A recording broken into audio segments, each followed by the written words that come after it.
Worship is what sustained me. I was able to connect in ways with him through that time. My name is Jessica Bennett, and I have the honor and privilege of being worship leader at our Bedford campus. Even at a young age, going to church was a big deal to my family. All of my family was in music. I started singing in church when I was 4, and quickly knew that music and worship was going to be a part of my life forever.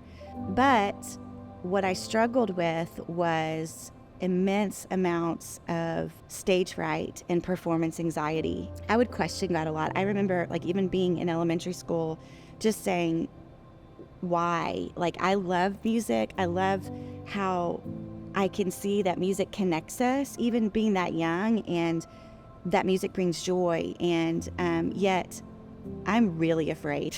I would get physically ill. I would go to the point of blacking out. It was just really hard. I felt like God wasn't letting go of me. It wasn't like he was saying, okay, just stop that plan.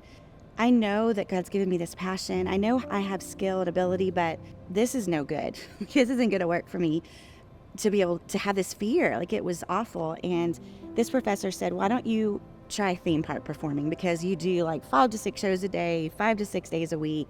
And that might kick some of the fear, and so that's what I did. I met my husband at theme parks, and we did cruise ships for a while, and so we had every opportunity to get that out of me.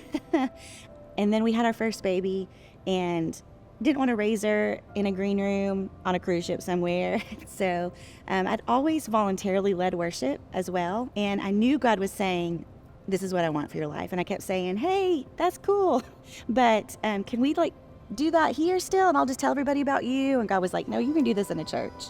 And God just kept opening doors. And it was early on in my time in ministry when I feel like just through my prayer, still having the fear, and just going through obstacles in our lives, our journey in our marriage, and just different things. Worship is what sustained me. I was able to connect in ways with him through that time that nothing else could compare to.